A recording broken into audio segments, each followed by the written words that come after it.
بسم اللہ الرحمن الرحیم۔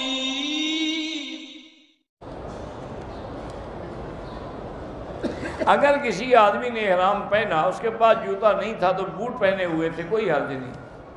اصول یہ ہوتا ہے کہ اس کی ایڑی توڑ کے اس کے اوپر پاؤں رکھ لیں۔ ابو طلحہ نے سلام کہا وعلیہ السلام۔ ہم گھر میں رات کو شبینہ پڑھتے ہیں۔ شبینہ پڑھنا جو ہے نا، کسی حدیث میں سنت سے ثابت نہیں ہے۔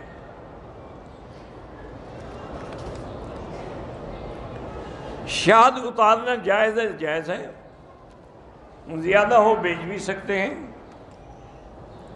قبرستان میں جب جائیں تو وہ دعا ہی ہوتی ہے نا کہ السلام علیکم یا دار قوم المؤمنین انا انشاءاللہ بکم لاحقون انتم السابقون ونحن الاصل یغفر اللہ لنا ولکم۔ یہ دعا ہی تو ہے۔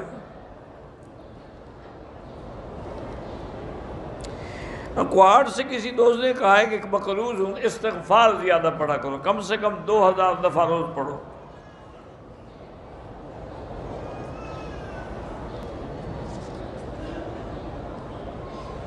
بری فلموں سے بچنے کے لیے، برے کاموں سے بچنے کے لیے ہر نماز کے بعد لا حول ولا قوت الا باللہ العلی العظیم کی ایک تسبیح پڑھا کریں۔ دونوں سجدوں کے درمیان جو دعا ہے، اگر یاد ہو تو کر سکتے ہیں۔ رب اغفر لی وارحمنی وارزقنی واسترنی واجبرنی واہدنی واعف عنی وعافنی۔ نہ یاد ہو تو کوئی بات نہیں۔ چھوٹی دکان ہو یا بڑی، اس میں جو سامان ہے اس کی باقاعدہ فہرست بنا کے قیمت لگا کے زکوٰۃ دیں گے۔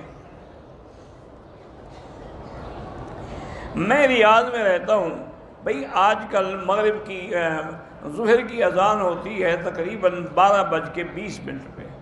آپ 12:10 پہ سنتیں پڑھنا شروع کر دیں، پوری ہو جائے گی۔ فرض نماز میں درود شریف کے بعد کوئی دعا مانگ سکتے ہیں، لیکن وہی جو قرآن کی دعائیں ہیں یا حدیث کی، اپنی زبان میں نہیں۔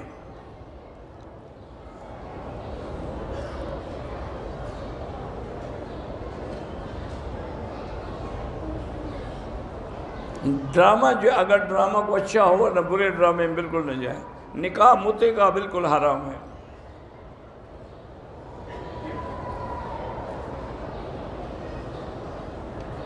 دبئی میں رہتا ہوں، ہماری ڈیوٹی ہے، لڑکیوں کو لے کے جاتے ہیں ان کے سکول میں یا گھروں میں، تو لڑکیوں کو لے جانے سے یا دیکھنے سے وضو نہیں ٹوٹتا۔